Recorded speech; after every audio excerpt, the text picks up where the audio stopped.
Before we get into today's program, be sure to stop by and check out our sponsor, Dubby, at dubby.gg.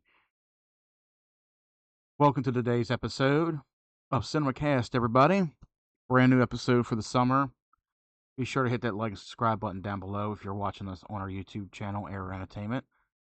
Links for our other streaming platforms and social media are down below in the description section if you guys wish to follow us on either of those. So welcome back to the cinema. Welcome to today's feature, and this one was just released within the past week. This is Beverly Hills Cop, Axel F. This movie has been 30 years in the making, people. Beverly Hills Cop was originally a trilogy of movies starring Eddie Murphy as in the titular role as Axel Foley. This movie began in 1984, sometime after, or maybe a year or two after, 48 Hours. These movies were known as, or they're called, buddy cop action movies. And that pretty much kickstarted the whole genre of the buddy cop genre of action movies and comedies and such. Even though you had TV shows in the 1970s and 60s, like Dragnet, 1 out of 12, Starsky and Hutch. There's so many that I can list off. Trying to list off the top of my head, actually. But yeah, the movies they came in. They pretty much took off in the 1980s, and Eddie Murphy pretty much kickstarted his first role actually on screen was 48 Hours with Nick Nolte, and that was a slamming buddy cop action movie. And of course, it was followed up by a sequel just a few years after. But yeah, this movie, Beverly Hills Cop. They actually wanted him to star in a role in another movie, which I kind of forgot which movie it was, but he was busy working on Beverly Hills Cop at the time, and they just moved on to another actor for whatever said movie he was offered a role for. Now, this set of movies, they usually follow Detective Axel Foley, portrayed by Eddie Murphy, who resides in Detroit, Michigan as one hell of a detective, but always gets into trouble. He's always getting yelled at by his boss for any kind of antics that he delves in. But, in fact, even though he gets into trouble a lot, yeah, he's always deemed as one hell of a detective. He always gets the job done, no matter what, especially with his quirks and his comedic skills. So the first Beverly Hills Cop, it was a phenomenal hit in the 1980s.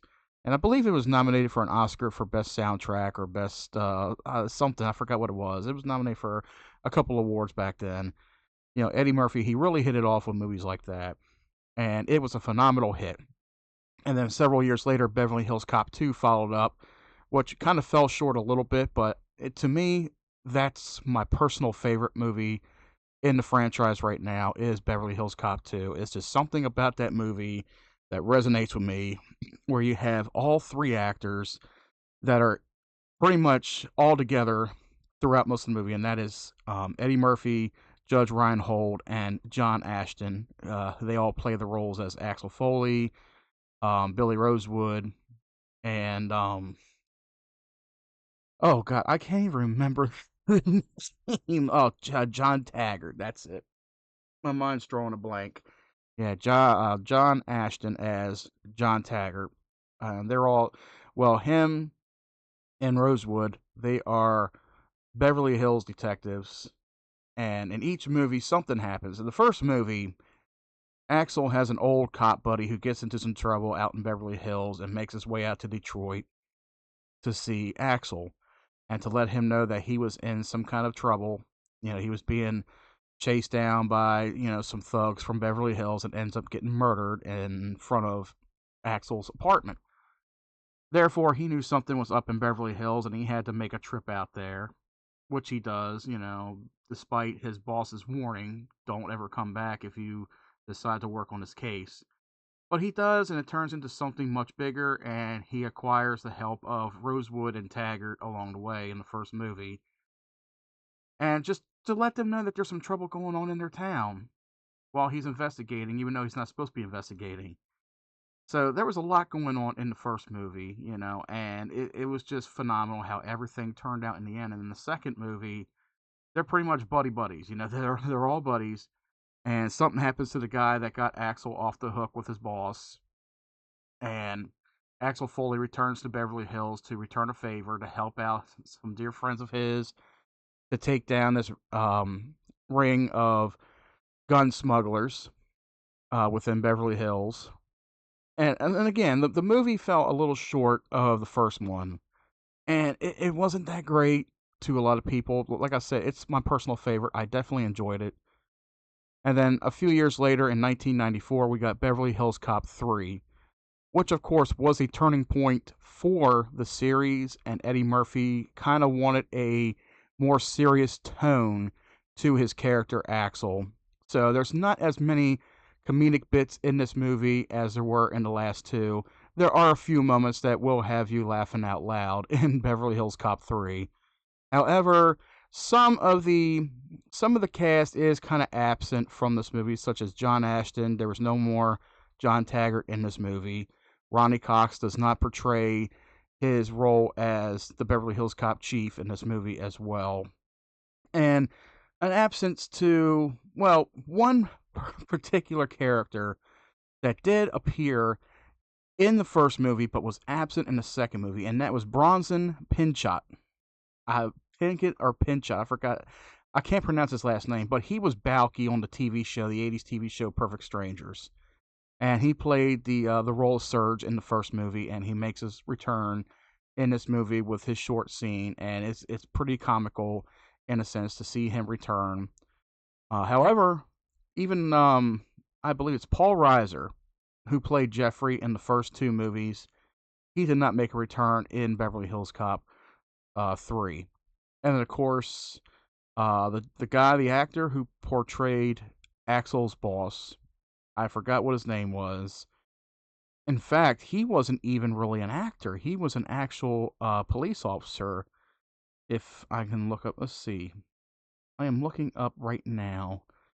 His name was Gil Hill. He played Inspector Todd. And he passed away sadly back in February 29th, 2016. And the only movies that this actor, this guy, he only played in was the Beverly Hills Cop movies. There was some archive of photo of him in this movie, this new one, and I'll explain a little bit. But yes, in the first three Beverly Hills Cop movies, he played Inspector Todd. Those were the only movies that he was in. His actual profession in real life, he was a police officer, an actor who was the president of Detroit City Council. So yeah, this guy, he only had 3 roles, but he, he was so amazing in those roles. You almost want to say, hey, he wanted to chew Axel's head off at times. That's how he was. So yeah, his character died out in the third movie, and the reason for that is there's this ring, it's this group who's into money laundering, pretty much money cop, that kind of thing, making money and doing it illegally. And so Axel trails them from Detroit to Beverly Hills once again, even after the murder of his boss, as he witnesses it by the head guy.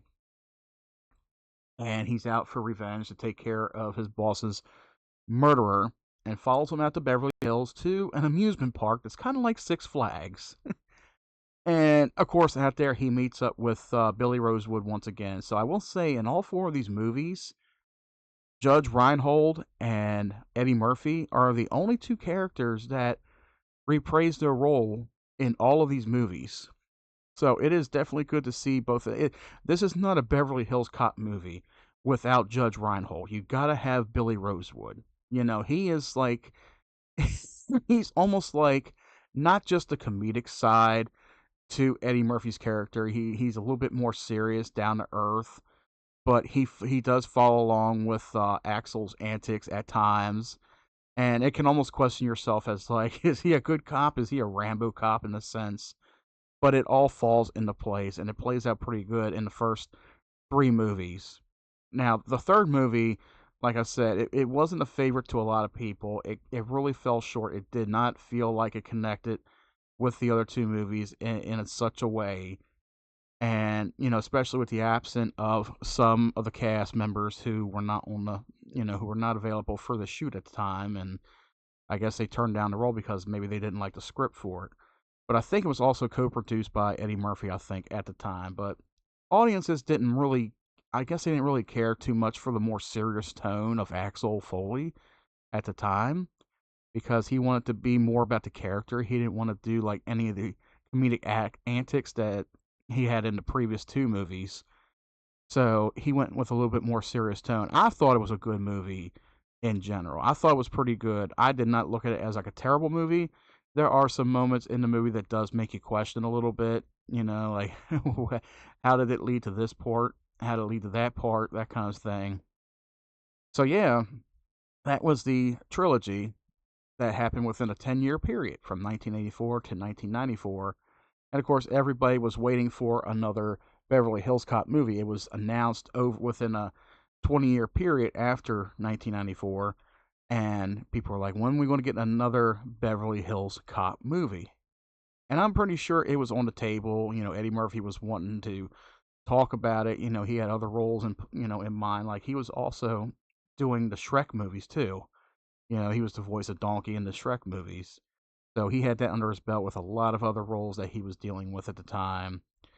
So I guess it was kind of hard to get another Beverly Hills Cop movie off the table, and get all the other characters in line for it as well. Now, sadly, Ronnie Cox did pass away a few years ago, so yeah, he is not reprising his role in this movie at all. He passed away, and that's one thing that kind of gets me with this movie. Now, I like this movie. I really do enjoy this movie. I thought it was really good. I gave it a 9 out of 10 on Twitter for you guys. But with this movie, I feel like there's like just this little subtle emptiness to it that they don't fully explain. Now, I will grant it, going into this movie, there are a lot of Easter eggs. There are a lot of Easter eggs that take place right from the beginning. Now, the first thing that you will notice when you watch this movie, it opens up with the song "The Heat Is On" by Glenn Frey of the Eagles. And it's funny because the first movie opened the same exact way, where you got shots of Detroit, and Axel's on the case of something. But with this one, he was driving around town, and I already done forgot where he was driving to or what the situation was. But I will say the movie opens up with the heat is on, so it's like, okay, now you got us making it feel like we're watching a Beverly Hills Cop movie, basically. So this movie does have a lot of throwbacks, and it has a lot of Easter eggs that are from the last three movies. Well, at least the first two movies. The third movie, I believe there was a throwback to it in a sense, but it never mentioned anything about the police officer from Beverly Hills Cop 3. If I can look him up. Yeah, John Flint. So Hector Elizondo, his character, John Flint, is not mentioned in this movie at all. So if you're going to do something if you're going to connect all the movies together, if you're going to connect all the movies together, you should have at least some kind of cameo, even if it's a name or a photo or something of certain certain people, uh certain characters from the previous movies, such as Ronnie Cox's character, the Chief from the first two movies. Now, even though he wasn't in Beverly Hills Cop 3, it would have probably been a nod to at least have a picture of him or something or a mention to him in this movie. But there wasn't, so there was no mention of Ronnie Cox's character in there, which was kind of, I want to say, at this point in time, talking about it is a little heartbreaking, not to hear anything about the original Chief. But however, spoiler alert, John Taggart is now chief of police in the Beverly Hills Police Department. So he came out of retirement and he was made chief of police. Now, it was said it was said that he had retired. And of course, between the first two movies, it was always talking about him and splitting from his wife and getting a divorce and her leaving him and such. So there's a lot of this and that back and forth. So there is an Easter egg where it does talk about that. Oh, she came back and this and that, and he came out of retirement and he was made chief of police. But yeah, there's no Ronnie Cox cameo anywhere, not even archival footage or whatever. There is, however, in the Detroit police station, there is a picture of um, the original Axel's boss. Oh my god, I done forgot his name. I'm sorry. Where is his name? Gil. Yeah, Inspector Todd. But yeah, there is a picture of Inspector Todd on the wall in the office. And of course, at this time, Paul Reiser's character, Jeffrey, who was in the first two movies but was absent in the third movie, he is back. He is now the chief of police, taking over for Inspector Todd.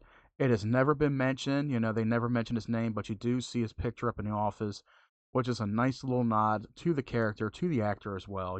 Both these actors, they were great actors. Ronnie Cox and Gil Hill, they were both great actors in at least the first two movies. And it's kind of sad that there is no mention of them in this movie. I mean, they could have probably fit a little bit something in there, even like a deleted scene or something where they're reminiscing, both of these greats, from back in the day. But oddly enough, there's no mention of them. They are they are sadly missed, and they're not just no mention of them at all. But yeah, going into this movie, aside those two, like I said, there are some Easter eggs, especially with the opening song. And of course, some of the music from the previous movies as well, such as Bob Seger's song Shakedown from Beverly Hills Cop 2. That does make a return in this movie within the first 20 minutes or so. So that song does make a return. And of course, the Axel F song, it's more modernized in this one, so it's not the synth version that you remember from 1984, and on up. But it is there. It's more for a modern take. But you do have a lot of the original score. There was even a song from the score of Beverly Hills Cop 2 whenever there was wherever there was a money heist going on. It's even at the beginning of the second movie. So that song is played throughout a few scenes in here, and it's almost like I want to say some of the music for some of the scenes I feel like is a little bit unnecessary in a way. It's almost like they just threw it in there as a cameo or a throwback to say, hey, this song was in the second movie, this song was in the first movie. So it's almost like they threw them in there just to give that little nostalgic value to say, hey, you're watching an authentic Beverly Hills Cop movie. But then there's times where the music comes in and it's almost like it's unnecessary for certain scenes and such. But I think I'll leave it at that because I think like when I first watched it, my first impression was like I was just stoked. I was blown away. I was like, yeah, I'm really liking this movie. But if I go back and decide to give it a second watch, then I will be like, yeah, I'm not going to eat my words with what I'm saying. Yeah, this is how this is how that is. But I think I will enjoy this movie a lot for what it is, aside from the timing of certain things, the absence of certain things. But it definitely does make you feel like you're watching a Beverly Hills Cop movie and the way it plays out, because this movie plays out a lot like the way the first one did. Something happens in Beverly Hills and Axel has to come out and take charge. He comes out for a visit. He gets his nose into the business, of what's going on. A lot of things happen in similar ways. So this movie has going for it. Not even really the mystery part of it. It's like there's always somebody crooked in any of these movies. You know who you immediately know who the bad guy is within the first 20 minutes or so, and you know it throughout the movie. And it's just how Eddie Murphy's character Axel, how he pieces everything together, how he gets with the other, the original crew, and however, Judge Reinhold's character Billy Rosewood is in this movie, but he is absent for a majority of the time, and for a reason, of course. I'm not going to get too much into the plot and the details, but he is absent for a majority of the time. However, John Ashton's part as John Taggart, I feel like they gave him the Martin Lawrence treatment. Whereas in movies like Bad Boys Ride or Die, where Marcus, his character Marcus is retired, and he's thrown into this fit of he has to do this and do that, and it doesn't really fit his character that kind of way. So in this movie here, John Taggart, he's thrown in as police chief, but his anxiety level is like through the roof basically. You see him in his office, arguing with himself, arguing with his wife over the phone. He's arguing about what medications he's supposed to be taking. He's stressing out too much. So it's like they took his character. It's like they really upped his character to a whole new level that shouldn't be. He does not feel like the John Taggart that you remember from Beverly Hills Cop 1 and 2. Yeah, he was always the worrisome detective who was always worried about getting into trouble or losing his job or whatever, but he wasn't this anxious in the first two movies. However, in this one, it's almost like he's been through so much in his life and his career where he needs all this medication, and he just needs to buckle down and say, "Oh yeah, this is where I'm supposed to be at. I'm not getting into this high speed chases shit anymore and all that and this and that."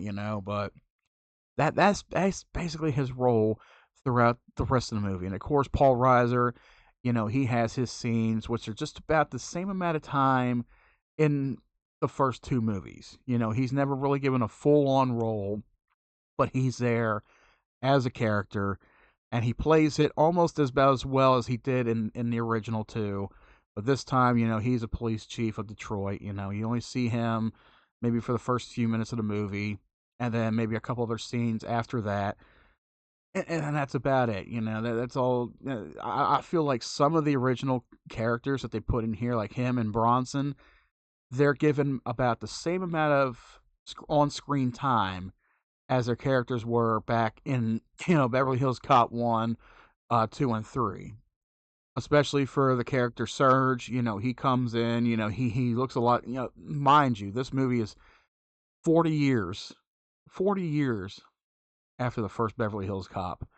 And everybody's aged, everybody is old as hell, even when you look at Judge Reinhold's character, you're like, oh my God, like, everybody's gotten so old and fat, That's my thing. But Eddie Murphy, he doesn't look like he's 60. Oh my God, how old is he actually? 63. He does not look like he's 63 years old. Eddie Murphy, I hate to say it, he does not look like he aged at all within the last 10, 15 years or so. He looks like he's like, I don't know, maybe in his late 40s, early 50s, something like that. I guess he's just one of those actors that keeps up with his appearance, and Hollywood and all. Yeah, he definitely does not look like he's 63 years old, but he's been around, he's been on there. So he definitely looks like the youngest out of everybody there. And like I said, with Bronson's character Serge, he's there for a good 5, maybe 10 minutes for his scene, and it's kind of oddball. It's not something that you would definitely picture that scene for Axel and Serge to have their interaction in. But it was a little bit something. It was a little bit of throwback, just to have that character in there for whatever reason. Now we do have a new cast of people, of actors. We got Joseph Gordon-Levitt. God, I have not seen him in any role since The Dark Knight Rises. Like, he was supposed to take over for Batman, or he's supposed to be the next Robin or whatever, but I haven't seen him in any role since then. I mean, I'm pretty sure he did have a lot of roles. I just didn't watch any movies that he was in. But yeah, to see Joseph Gordon-Levitt in here as one of the young detectives in the Beverly Hills Police Department. Taylor Page. That's a name I am not familiar with, but she plays the role of Axel's daughter, and I'll get into that in a little bit. But yeah, she's been in a. I'm guessing she was a more of a Disney actor. I think it seems like yeah, she was more of like a Disney actor. Certain roles like that, roles I've never even heard of. I don't know. And then of course you got Kevin Bacon, because why not? You gotta have Kevin Bacon in a movie somewhere. It's a throwback too, because back in the '80s, Tremors came out in '88, I think it was '88 or '89. Starring Kevin Bacon. So why not? Kevin Bacon, he's got to be in a role somewhere, right? So with these new actors, and of course, button heads, at least with Eddie Murphy's character, and of course Taylor Page plays Axel's daughter, and it's never really fully explained as to who the mother was. I would imagine the girl Janice from Beverly Hills Cop 3, but it's never mentioned. The mother is never mentioned. You just know that Axel's got a daughter.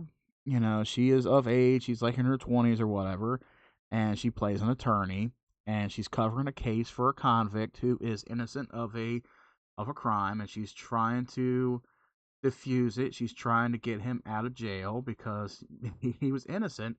But then all this stuff starts happening. Everybody in this crime path starts coming down on her, threatening her, telling her that she needs to throw the case or she's going to die, this and that. And then Axel catches wind of it. So, of course, this is where he has to come out to Beverly Hills to protect his daughter, get involved in the case to see what all is going on, what he can do to help. And then, of course, something happens to Billy Rosewood. So then he's got to figure out what happened to Billy. And then you got John Taggart, who wants no part of it. He wants no part of the antics. He basically tells Axel off. He tells him, if you come back around here again, I'll arrest you myself, that kind of thing. So the movie just, it plays out almost like a more modern day reboot of the original Beverly Hills Cop movie. And it plays out very well. You have a lot of throwbacks. The music is a lot of throwbacks to it. Everything is almost perfect with this movie. And of course, with the production value, Eddie Murphy was actually a producer on it. Eddie Murphy produced it along with Jerry Bruckheimer and such. And the movie was directed by Mark Malloy. And I don't know too much about any movies that he had done. It looks like this was the only movie that he did. He's an Austrian commercial television and film director. Okay, so this was his directorial debut, which is Beverly Hills Cop.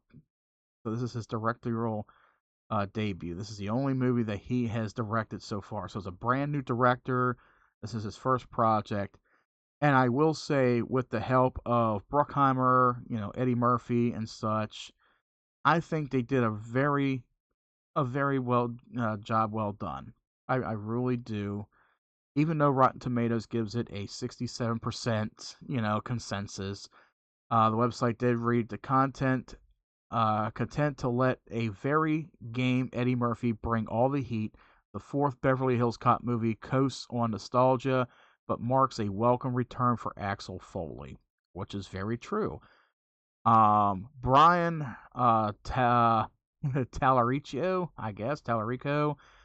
writing for RogerEbert.com, gave the movie 3 out of 4 stars, stating that the film is a shockingly entertaining diversion from the beginning. Beverly Hills Cop Axel F is a buoyant and playful in a way that legacy sequels usually aren't allowed to be, and that was arguably missing in more leading second and third movies in the series.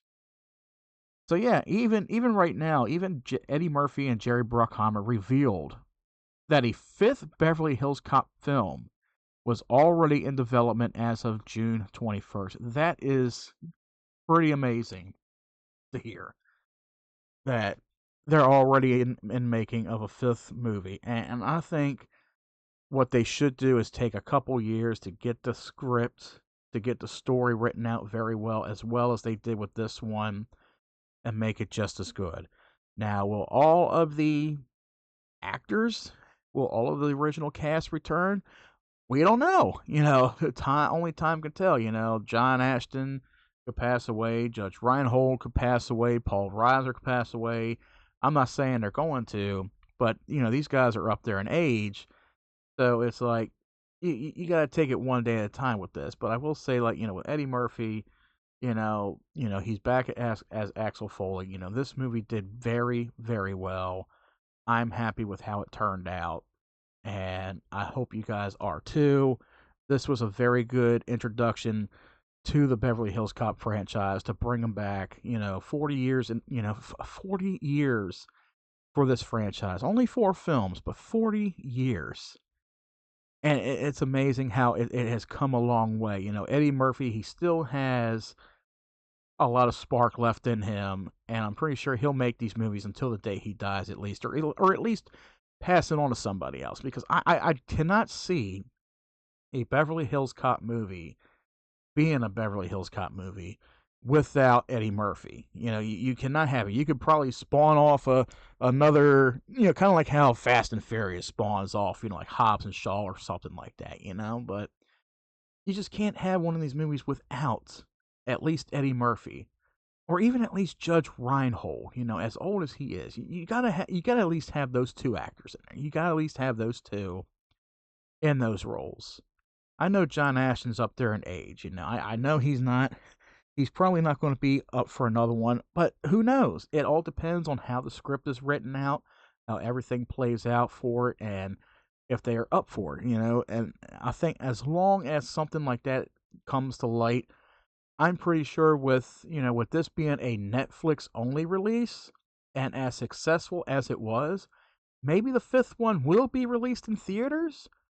I'm guessing they only took their shot at Netflix because, if you release it in theaters and it doesn't do as well, if it bombs really bad and they don't make their profit back on it, that can kill the dreams for another one, But I'm surprised with as good as this one was. Let me tell you, July 5th, 6th, whenever it came out, as soon as it popped up on Netflix, I was on top of it. And I definitely enjoyed it. It was definitely a good movie. This is one I was definitely waiting for so long, especially whenever when they first announced it, when the trailer first came out for it. I was like, yes, I can't wait. I hope it doesn't suck, because I know nowadays when people, when different companies and such and directors and producers and screenwriters, when they want to write another movie, another sequel to a franchise, and those sequels come out and they're complete trash, or they fall short of the mark, or they don't make the mark at all, and it's very disappointing, And a lot of that has been happening with a lot of horror movies, and it's like, horror movie franchises, leave them alone. Now, franchise like this, if it works well, if they can get that formula back in there, it works very well too. And I think what pushed this movie over the edge for a lot of people was the nostalgic value with the music, the throwbacks, everything. It made everybody feel like they're watching Beverly Hills Cop all over again. And I think that's where the final touch for this movie was the nostalgia factor. And that's where it's got a lot of people. So my rating for this movie is still going to be a 9 out of 10. Even though I do have a few questionable things about it to me, but I still enjoy this movie. I still would watch it again, probably over and over again, because I do love the franchise. I watch them all over and over and over again sometimes too. And this movie is on Netflix, so whatever tier subscription base you have for Netflix, whether you got it through your mobile carrier, whether you're paying ad-free or whatever, this movie is on it. Check it out today if you're a fan of the franchise. And that does it for today's episode of Cinemacast, everybody. Thank you very much for taking your time and checking out this show. Hope you enjoyed today's program. What do you think about Beverly Hills Cop Axel F? Let us know down in the comments section.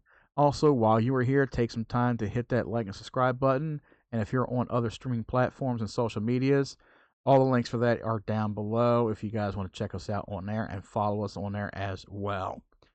And until next time, guys, until next time's feature, we'll catch you right back here at the cinema.